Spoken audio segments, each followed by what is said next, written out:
viva la raza! Alright guys, Tom here and welcome to a new video, and today I'm bringing you my WWE Raw review for June 23, 2014, and today I'm back doing my Raw reviews, but this time, new plan. I'm gonna try and make my Raw reviews around 10 to 20 minutes, basically a lot shorter than they used to be. They're gonna be about 25% less time than they used to be, because they used to be about an hour long. And honestly, are you guys really gonna watch an hour-long Raw review? You want it quick, you want it snappy, you want a 5 to 10 to 20 minute review, not an hour review. So today, we're starting new. These Raw reviews are going to be a lot shorter, a lot snappier, a lot quicker, and a lot more entertaining. So sit tight, like the video. Can we get 100 likes on this video? If I get 100 likes, I will do a SmackDown review. If I don't get 100 likes, I won't do a SmackDown review. If you want it, we'll get 100 likes. If we don't, it's fine. I just won't do a review of SmackDown because you don't want it. But here we go. Raw review this week for the 23rd of June, 2014. And if you're wondering, how did I think Raw went this week? It was pretty good. Now, this is the first Monday Night Raw I have watched live in a very, very long time, because I finished college on Friday. So pretty much, I've got my summer holidays now, so I can stay up, watch Raw, do a review, and get it uploaded as soon as possible. So I ended up watching the whole of the 3-hour Monday Night Raw, and for the first time in flipping ages, I didn't fall asleep. So WWE must have done something right to keep me entertained for 3 hours at 1 AM to 4 AM. So good job, WWE, but let's dissect the whole of Monday Night Raw and how well each segment and match was. So Raw this week started off with Stephanie McMahon coming out. Now, Raw always starts with the Authority coming out, which I really don't like. We want something fresh and new. Every week, it's either Stephanie or Triple H and Stephanie starting off Monday Night Raw, and even Friday Night SmackDown. We want something fresh and new. So when her music hit, it was a bit of a turn-off. I mean, we've already seen it a million times. She comes out and does a promo. We want something new. Give us something new instead of the same beginning of a Raw every single week. Now, she actually called out Vicky Guerrero. Now, what I thought was weird here was the starting segment and the whole backbone of Raw was based on a little skit they did on Monday Night Raw last week. I mean, it was based, this promo and basically the whole of Raw was pretty much based on a little comedy thing they did backstage on Monday Night Raw last week. It really wasn't anything big or major at all. So for them to kick off Raw talking about this what happened last week on Raw was a bit strange. It really wasn't the biggest issue that they should have been talking about on Monday Night Raw. I thought maybe the Money in the Bank ladder match, or the WWE World Heavyweight Championship match, or Roman Reigns entering himself in the Battle Royal was more of a major issue than Vicky Guerrero messing up Stephanie McMahon's coffee. So it was a bit weird that started off your Monday Night Raw this week, but pretty much Stephanie McMahon announced that Vicky Guerrero would either get fired right now, or she would go into a match with her later in the show. And I marked out so much when Vicky Guerrero when Stephanie McMahon said that she would be in the match with Vicky Guerrero. It was such an awesome moment. We haven't seen Stephanie in the ring for so bloody long, and she announced at the start of Raw this week that she would be in a match against Vicky Guerrero for her job. Now, that was a pretty astronomical match to kick off Monday Night Raw, and a great way to kick off Monday Night Raw this week. Vicky Guerrero versus Stephanie McMahon, the COO, the boss's daughter, in a match for Vicky Guerrero's career. What a great way to kick off Monday Night Raw. And the best thing about this segment was they were absolutely golden on the mic. It was so good. The promos were incredible. Vicky and Stephanie worked this segment very, very well. Stephanie's a great heel, but so is Vicky. But they turned Vicky babyface tonight on Monday Night Raw just to give her a nice send-off where the crowd were behind her. Because if she went off as a heel, it would have been okay, but they turned her babyface tonight just so the crowd can cheer and get behind her on her last night before she takes a break from WWE, which I thought was a great touch by WWE. But the greatest line that they did on, probably the greatest line on Raw this week was Vicky Guerrero saying to Stephanie McMahon, there is one name that is respected more than the McMahons in this industry, and that is Guerrero. And that was just awesome. The crowd popped, and what a great segment to start Monday Night Raw this week. Yes, it really wasn't how I would have started Raw. It wasn't really a major issue, but they really did make it a great segment, and I was intrigued to see how that match would play out later in the show. So I will give that segment a nice little 8 out of 10. Now, the first match was Luke Harper defeating the WWE Tag Team Champion Jimmy Uso. Now, this was a nice little short match, but honestly, it was only about 1 to 2 minutes long. So, do you really want to sit through all the entrances, a commercial, just to see a 1-minute match? Not really. The match was pretty good, but it was only about 2 minutes. I think the star highlight of the match was that little drop kick from Luke Harper, but apart from that, there really wasn't anything interesting in this match whatsoever because it was too short. So I'll give that a 7 out of 10. But what was nice about this was, as soon as Luke Harper got the win, it put him over, gives them momentum for the match at Money in the Bank on Sunday. Jey Uso then called out Eric Rowan for a match. So we got 2 for the price of 1 here. We got another match of the Wyatt family versus the Usos, because then we got Jey Uso versus Eric Rowan. And this match was slightly better. It had a really, really cool ending. It also included a super kick onto the metal post on the outside, which was a great spot. I really, really liked that. You also had one where Jey Uso jumped on some stairs and hit Eric Rowan. That was cool. And you also had the ending with the splash onto Eric Rowan. And both matches were really short, but snappy, entertaining, and fun. And it also built for the Money in the Bank match on Sunday.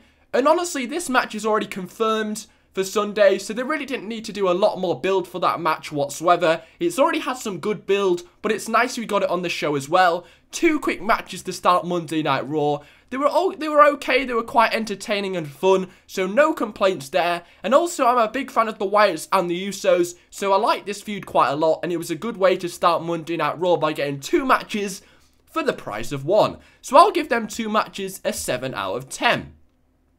The next match was Naomi defeating Alicia Fox. Now, it really didn't matter what was actually happening in this match because it was all about the commentary of Cameron and Paige. Now, it does seem like Cameron's actually turned heel and she doesn't like her tag team partner Naomi anymore. Now, I really don't like how just people snap like that. 1 minute she likes her tag team partner Naomi, the next minute she really doesn't care how well she does and she just wants the Divas Championship.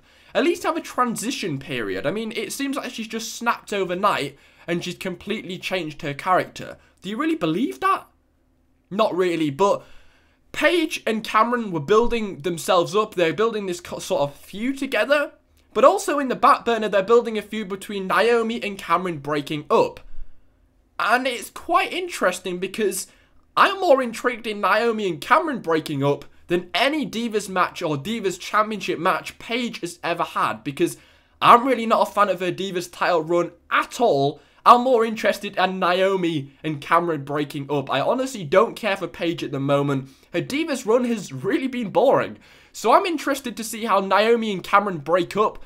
It could happen on the pay-per-view. It's very likely to happen on the pay-per-view. But pretty much what they did here was build towards that. Build towards a breakup between Cameron and Naomi on commentary. And you also had Paige there as well to build up her Divas match against Naomi at Money in the Bank, which was later confirmed on the show. But it really didn't matter what happened between Naomi and Alicia Fox in this match, because the commentary was the only reason that they'd put this match together. Whatever happened in the match, it really didn't matter. It was all about what Cameron and Paige had to say on commentary. So I really don't think anybody watched that match whatsoever. I didn't. I was literally just listening to what they said on commentary. So I really didn't know what happened in this match. Naomi hit her finisher and got a win over Alicia Fox. But what has happened to Alicia Fox? She was so hot about a month ago. It looked like she might win the Divas Championship. And now she's actually jobbing to Naomi. I mean, they really need to make their mind up. Stop building superstar divas up and then just letting them drop back down to just the bottom of the pile. Build them up and keep them there. It seems like they've wasted 2 months building Alicia Fox up and now she's right back down to where she was a few months ago. What was the point in wasting our time? I really don't know. And it makes me wonder, are they really going to change anything for Naomi? Do you really think Naomi's going to win on Sunday? Not at all. I mean, I'm so bored of Paige's Divas title run. I would have much rather seen Naomi versus Cameron. Maybe that needs a little bit more build, but Naomi versus Paige, they're both baby faces for a start off. And do you really see Naomi defeating Paige for the Divas title? She's only had her run for around 2 to 3 months, and Naomi's hardly really been built up that well. And she's still in a kind of breakup with Cameron. Another Divas title match on a pay-per-view nobody really cares about, and probably won't even be that good. I'm really disappointed in Paige's title run, but for this, it did build up a Cameron and Naomi breakup, and building towards a Paige and Naomi match at Money in the Bank. So I'll give it a 6 out of 10, but the match itself really didn't matter because nobody watched the match. The next match was Bo Dallas defeating Titus O'Neil. This was a big disappointment because I'm a huge fan of Titus O'Neil. He's probably one of the best and most talented strong guys or muscly guys they have in the WWE. Forget Ryback, forget Big Show, forget Mark Henry. Titus O'Neil, except for his mic work, which is improving a lot, Titus O'Neil is probably one of the best big guys they have in the company. He's very talented, and yeah, he jobs out to Bo Dallas here. Titus O'Neil looked very good in this feud with Darren Young. It looked like they had something going there. They could use that momentum to build to bigger and higher things for Titus O'Neil. But it really didn't work out, and now he's jobbing to Bo Dallas on Monday Night Raw. Titus O'Neil deserves so much better than this, and it was okay that he jobbed out to Bo Dallas, sort of. But it was how he did it. It really was just a short match, which just didn't put over Titus O'Neil whatsoever. I mean, it was okay he jobbed. Yes, I get the idea that they're trying to build Bo Dallas up, but the match was so bloody short. I mean, at least give it a 5 to 10 minute match where you can show off what Titus O'Neil is capable of. This guy deserves a hell of a lot better, but I can understand they're trying to build Bo Dallas up because he's just come in, and I'm really starting to love this guy. His mic work is fantastic. I lost it when he said, "Sorry, I have butterfingers." But this guy is really starting to get over with the crowd. He honestly is, and I honestly am starting to become a believer of Bo Dallas, and honestly, I can see this guy going really far. I mean, we know he's a babyface, but also a heel at the same time. It's just a unique gimmick, and I'm interested to see how it goes. But Titus O'Neil, man, he deserves a hell of a lot better. The match itself was too short to really comment on the actual match, so I'll just give it a 6 out of 10. Then we had probably the best match, or one of the best matches of the night, with Seth Rollins defeating Rob Van Dam via disqualification. Now, Triple H did actually announce who would be in the Money in the Bank ladder match at Money in the Bank 2014 on Sunday. They would be Kofi Kingston, Dolph Ziggler, Jack Swagger, and Bad News Barrett. And you also, of course, have Seth Rollins already in that match. Now, looking at that list, Kofi Kingston, Dolph Ziggler, Jack Swagger, and Bad News Barrett, I honestly can't see anybody there that I'd like to see win that ladder match and then carry the company with the WWE World Heavyweight Championship. I mean, a majority of them have really been irrelevant for the past few months and really haven't done anything since WrestleMania. What's Kofi done? What's Dolph Ziggler done? I mean, the last time he got a win was on SmackDown, and before that, he's just had loss after loss after loss. Jack Swagger's really been irrelevant since Extreme Rules. Bad News Barrett's already busy with the Intercontinental Championship, so really, I wouldn't be game for any of them winning the ladder match and carrying the company forward with the WWE World Heavyweight Championship. So I'm really disappointed in the list for that ladder match. I honestly am very disappointed. I understand they've used up most of the talents in the WWE World Heavyweight Championship match, but that's a really bit of a bad list. So I'm actually quite interested in that match because I really want to see who they're going to go for to win that match, because I'm really not interested in any of them winning it because I just don't think they'll do a good job as a champion or as a briefcase holder. We'll have to see, but the list at the moment just doesn't seem great at all. So Rob Van Dam came out after Triple H laughed at Rob Van Dam. He said, "My favourite for that match is Rob Van Dam." And he was like, jokes. So Rob Van Dam came out after Seth Rollins was invited out by Triple H Seth Rollins did quite a nice promo about how he was going to win on Money in the Bank on Sunday. And then Rob Van Dam did actually come out and challenge Seth Rollins to a match. Triple H agreed, and they had a match together, Rob Van Dam against Seth Rollins. They had great chemistry. It was quite nice pacing towards the match. Spanned over a commercial or two, so it had a good length to the match. Two exciting guys, Rob Van Dam and Seth Rollins. You really couldn't complain about this match. Two great guys, two top stars, or two, well, there's one star that's already been made and one star who's on the uprise, but two top stars. Nothing really to complain about that. I remember thinking at the time I probably would have paid to see that at a pay-per-view. It was a good, decent match for a Monday Night Raw match. And then, at the end of the match, when Seth Rollins hit the curb stomper, which was sold very, very well by Rob Van Dam. I mean, I think he's the first guy to actually legitimately look like he's bent over. I mean, most of the guys, when he hits the curb stomper, he'll like scramble into position, but Rob Van Dam fell into the position for the curb stomper, which looked fantastic. He hit the curb stomper, but then Dean Ambrose, to a huge pop, just attacked Seth Rollins, which was incredible, and that ended up with Dean Ambrose actually getting into the ladder match, because Seth Rollins said he wants Dean Ambrose to be in the match so he can keep an eye on him, because Dean Ambrose said he'd try his hardest to rack the pay-per-view, and Seth Rollins feels that if Dean Ambrose is in the ladder match, at least he can keep his eye on him. So Dean Ambrose got a huge pop. He is so freaking over, guys. It's absolutely amazing how over Dean Ambrose is. It is absolutely mental at this moment in time. So I'm excited to see him in the ladder match, his second ladder match. It's going to be a good one. I could quite easily see Dean Ambrose winning on Sunday, and it's cool he was added into the ladder match. He got great momentum on tonight's Monday Night Raw by attacking Seth Rollins, and I'm excited to see what he does on Sunday. So for that match, I'll give an 8 out of 10, and for the segment that followed, 9 out of 10. I'm really into Dean Ambrose at the moment. He looked fantastic, and I'm excited to see what happens on Sunday between him and Rollins. The next match was Bad News Barrett against Dolph Ziggler. Now, it's quite a pay-per-view match to have an Intercontinental Championship match on a Monday Night Raw. So for a start off, I've got to give that an 8 out of 10. But also the match had great chemistry, great pacing, some great spots in this match. Overall, it was just a great match, and it was cool that we got a championship match on a Monday Night Raw before a pay-per-view. Great idea by WWE, and a great match. I'm so glad this paid off, because it was just a great moment and an awesome match. I think this ties with the Rob Van Dam and Rollins match entertainment-wise. Might edge it slightly because it was a championship match, but a great match, and it's cool we get a championship match on a Monday Night Raw. For a minute, I thought Dolph Ziggler would win during the match. They kind of made me feel, maybe a win, is there a possibility? But no, Bad News Barrett got the win in the end, which was quite predictable in the end. And it's a shame. I thought for a minute Dolph Ziggler might be getting some momentum and starting to build this guy up, and then he gets a loss this week on Raw, which is a huge shame. Maybe he could win the ladder match on Sunday, who knows, but it's just the same. Dolph Ziggler's just at the bottom of the pile again, but it was a good match, and nice to see a championship match on Monday Night Raw, so I'll give that an 8 out of 10.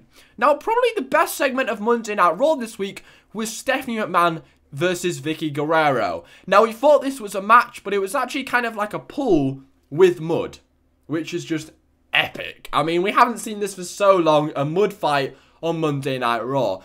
I thought it was going to be a mud fight, but it wasn't. It really didn't end up with a mud fight. It was pretty much the first person to chuck their opponent in the mud. And Stephanie McMahon announced this, and I was like, whoa, it's not a match. It's where you have to chuck your opponent in the mud. So first off, I was surprised. It was cool. We got something different instead of just a match. Now, Vicky Guerrero came out in just like a dress, so it obviously wasn't going to be a match. And it was cool she announced something different on Raw instead of a match. Now, Stephanie McMahon brought out Rosa Mendez, she brought out Layla, and then she brought out Alicia Fox. So Alicia Fox got the loss earlier in the night, but then she's brought out again. Way to no-sell a loss. But anyway, they both came after Vicky Guerrero, and their job basically was to chuck her in the mud. Now that works with Stephanie McMahon's heel persona. She uses her power to hire Alicia Fox, Layla, and Rosa Mendez. and she gets them to do her dirty work. So that's building Stephanie McMahon's character up. They all fail at chucking Vicky Guerrero in the mud pool. And what was freaking epic was Vicky Guerrero came out to Eddie's theme fucking song. Viva la raza. Duh, duh, duh, duh, duh, duh. It was fucking epic. It made me pretty emotional. I'm going to be honest. It was pretty emotional that Eddie Guerrero's music came out when Vicky came out. But what a tribute to Eddie, and what a great send-off for Vicky Guerrero to come out to Eddie's theme song. That is pretty cool. I mean, come on. That is a pretty nice touch by WWE to do that. But pretty much what ended up was all three of the divas were chucked in there by Vicky Guerrero in a bit of a comedy skit. It was funny. But then when she was busy doing this, chucking all three of them in the mud pool, Stephanie McMahon ended up chucking Vicky Guerrero in there, and she went, "You're fired." She actually gets better at doing the "you're fired" thing every time she does it, in my opinion. But Vicky Guerrero is now fired, and that felt like a bit of a mess send-off. They wanted Vicky to go out in style, so pretty much Vicky Guerrero got out the pool, then chucked Stephanie McMahon in, Eddie's Guerrero's music hit, and she started doing that. It was freaking awesome. I loved it. It was so fucking good. Oh my god, what a send-off for Vicky Guerrero. They turn her baby face to the night. She comes out to Eddie's theme song. She does her taunt, his entrance. She chucks Stephanie in the mud pool. Just what a great send-off for Vicky Guerrero. 9 years in WWE. She's taking time off. She was going to take time off since April. They've finally done it. And what a great send-off for Vicky Guerrero. Good job, WWE. I'll give that segment a 9 out of 10. I mean, some segments I don't like because it's in the PG era. That was definitely a PG era segment, but it was cool. It was funny. Good job. Next match was Swagger versus Kofi. This is pretty much the build the ladder match between them on Sunday. Nothing too juicy in this match whatsoever, just a filler match. So I'll give it a 6 out of 10. It ended with the angle lock by Jack Swagger. Bit too short. Nothing interesting in this match whatsoever, so we'll just skip over that. Damien Sandow came out as Abraham Lincoln. Yeah, I mean, what is Damien Sandow doing? This time last year, he actually won the Money in the Bank briefcase, and now he's just looking like a complete retard on Monday Night Raw. So for some reason, Big E came out to have a match against Damien Sandow. Another short match, which ended with Big E hitting the big ending on Damien Sandow, and Big E picked up the victory. I mean, did they really think Damien Sandow dressing up as a different person every week is funny? Like, do you ever laugh at this? I don't think I've laughed once at Damien Sandow dressing up as somebody else. I mean, as soon as he comes out, you know it's going to be a waste of 5 to 10 minutes. You might as well go to the toilet. I mean, it's just a complete waste of a segment. And I thought, as soon as Big E got the win, I was like, well, that was just a complete waste of time. What did that really achieve? I mean, it really doesn't give any momentum to Big E anyway, because he's really not doing anything himself. But what actually happened at the end was Big E cut a kind of cheesy promo. They're trying to heavily get this guy over because they realize what a bad spot he is in at the moment. But it was a good promo. I mean, he's actually getting better at doing promos. I mean, it had a lot of power behind it. It has a lot of strength behind his voice. He actually sounds exciting when he's on the mic now. And he actually called out Rusev, and what ended up was Rusev hitting Big E with the accolade in the middle of the ring. So this will probably end up with Big E versus Rusev number 2 at Money in the Bank on Sunday. Now, they pretty much only did this segment because they have such a short card at Money in the Bank. I think at the end of Raw this week, they've only had about 3 matches confirmed so far. So they really needed to add a few more matches on the card. So that's probably going to be one. And it'll be a good filler match on the show where they can waste some time. And that's pretty much why they announced that match. The match last pay-per-view at Payback was good. So we might have a good match on Money in the Bank this year between Rusev and Big E. So that's pretty much that. Also, they did actually have a good promo with Rusev and Aksana inside Washington. Washington. Or earlier in the night on Raw, and Rusev and Lana, I said Aksana, it was Lana, did actually cut a very, very good promo in Washington. It was like a recording from earlier in the day. And it was quite a good promo by Lana. But actually, for that segment between Damien Sandow and Big E, I'll give a 5 out of 10. What is Damien Sandow doing? I have no idea. John Cena, Sheamus, and Roman Reigns teamed up to take on Randy Orton, Bray Wyatt, Cesaro, and Alberto Del Rio. Now, this is a rematch from Friday Night SmackDown, which, for a start-up, isn't good anyway, but it was a pretty good match. Now, the ending was really, really cool, because it ended up with John Cena hitting 2 AAs. Yay, Super Cena hitting 2 AAs. What a surprise. And it ended up with Cesaro hitting a European catching uppercut, which was just fucking amazing. And then Sheamus hit a bro kick, and Sheamus picked up the win on Cesaro. Now, I was quite surprised that Cesaro took the pin. I mean, if I was going to pick two guys who wouldn't want to lose momentum in this match, it would be Roman Reigns and Cesaro. Because they're pretty much the two young guys. Maybe Bray Wyatt as well. And Cesaro's trying to build up his momentum with his alliance with Paul Heyman. So why would you give the loss or take the pinfall with Cesaro? I mean, you could quite easily have taken the pinfall using Randy Orton or Alberto Del Rio. Why did Cesaro have to get pinned here? I'm not quite sure. But what was cool, which happened after the show, after the match, was that Kane came out. I mean, what the hell was Kane coming out? It was such a shock to see Kane in the main event of Raw. Wow factor, awesome. Kane coming out, what the hell, you did not expect that. What a way to end Raw. He attacks everybody, and then the COO, Triple H, comes out and announces that Kane has been entered into the Money in the Bank World Heavyweight Championship match on Sunday.